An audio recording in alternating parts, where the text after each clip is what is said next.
Video log 010. Wow, I actually made 10 of these things. Alright, today was interesting. Not really actually. I just went to Van Heusen, got a few more shirts. I'm wearing one right now. Poor lighting, but it's a it's a black and silver pinstripe one with concealed buttons and no front pocket. Kind of stylish, kind of cool. I like it. I do like to dress nicely. I know in my past few I've just been doing the white trash teenage kid look, but normally I tend to dress in a button-up, a decent pair of shoes, and some blue jeans because I like looking decent, and it makes me feel good. And it's not a vanity thing. It's not that I always have to wear them, as you've seen in my videos. It's just that I do like to look good. I like to be presentable. It makes people more personable toward you. And because of other people's pretenses, I do tend to play on other people's pretenses quite heavily, and when you dress nicer, people treat you nicer. I mean, that's just how it works, kinda. And it's sad that it works that people judge you based on your looks, and no, I'm not conforming. Have you seen the teenagers around here? Good lord. Every other one of them is wearing black trip stuff. Just... it's pathetic to think that these kids have convinced themselves that they're non-conformists, that they're acting as individuals when they're all the same color. They're pale like they've never seen the sunlight before, and they just wear black. They dye their hair black, they have black pants, and they call themselves goth. Or they just wear crazy stuff, which is kind of the same thing over and over, because it's skinny jeans with a pattern, skinny jeans with a pattern, skinny jeans with a pattern, skinny jeans with a pattern. And it's goth or emo, and I don't have anything against people who wear dark colors. I wear dark colors all the time. I don't have anything against people who wear crazy colors. I know a lot of crazy people like that, and they're awesome people. But when they don't act as individuals and they act as part of a group because they think that makes them an individual, it's weird. I don't understand the logic behind it. You want to be an individual, you want people to recognize you for who you are, so you act like everybody else within a 20-foot radius of you. There's not a whole lot of logic with it, and again, I don't mean to offend anybody, but I am, personally, in my personal opinion, I'm just kind of an emo goth basher. I don't see the point in it. Wear what you want to wear, and if you want to wear those dark colors, sure, but wear them for your reasons, don't wear them because you want to represent something, or don't wear them just because you think you should be able to wear whatever you want and have people not judge you, because people are going to judge you by what you wear.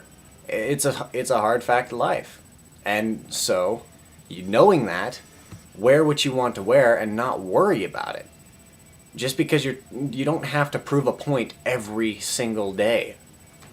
All that does is make people mad. And it's honestly sad to see that these people seem to be so devoted to this idea of being depressed and monotonous. And I don't see any individuality in it. I've never been curious about the dark girl. I dated a girl who was like that once, and it wasn't for those reasons. Nikita, yeah, the bad one. I dated her because I thought she was what I liked. I thought that her personality type was one that I was looking for.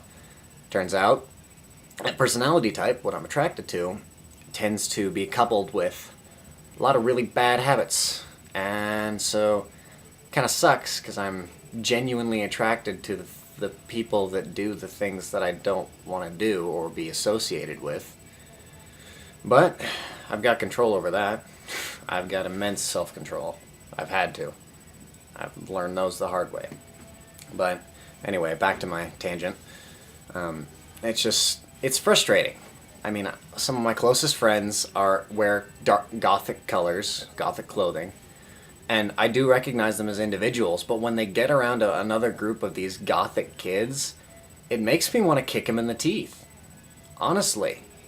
I mean, I don't act different around other people. I am who I am.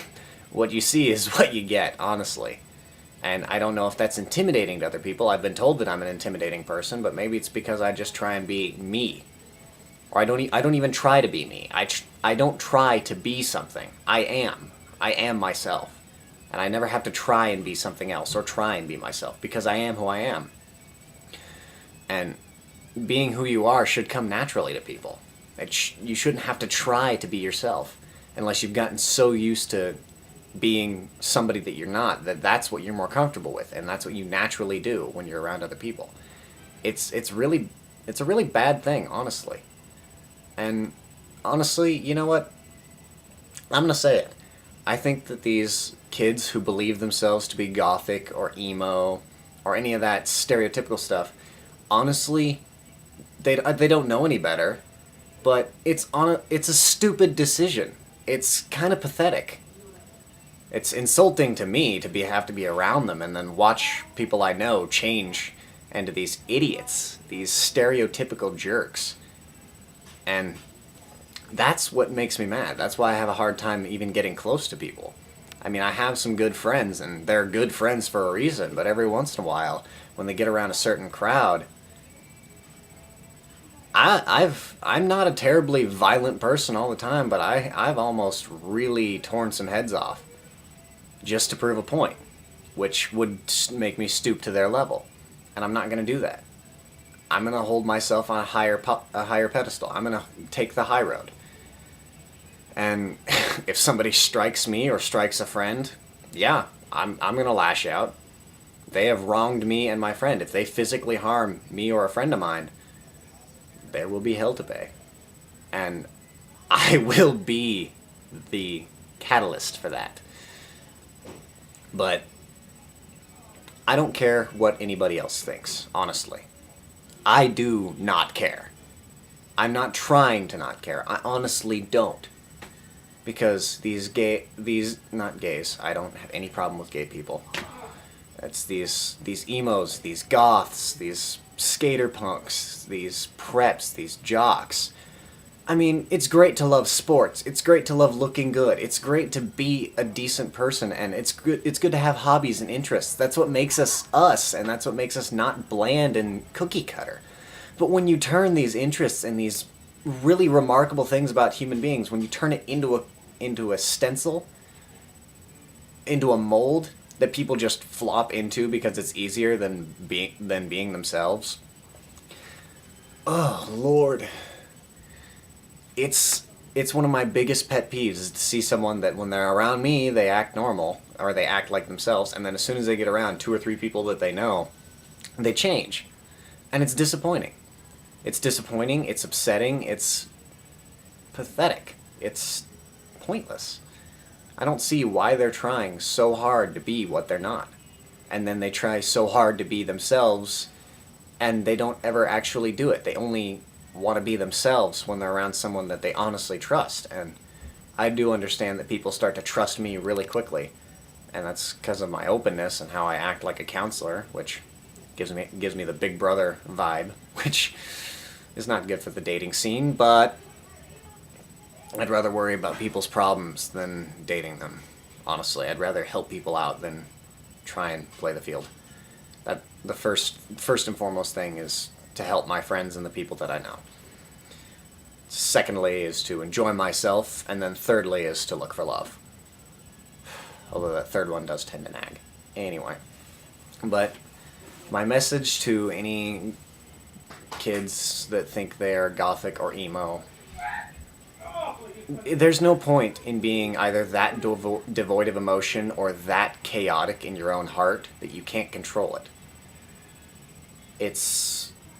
I mean, believe me, I've been there. I've felt those things. Everybody feels those things. But the problem is you get so focused on that and you let that become the entirety of who you are. I've been there, trust me. You let that become everything that defines you, and you're miserable. You don't know why, but you're miserable. And the fact is you've let that happen to yourself, and it tears you apart inside. And honestly, I hated myself for a while. For a long time, actually. I hated myself for over a year because of the way I felt and things that I'd forced myself into. And I'm basically just now, as of the last couple months, recovering from that. And yeah, it sucks, but you can make it through. Alright, just about out of time. I guess that'll be the end of video log 010. I'll possibly have a follow-up video a little later. Adios.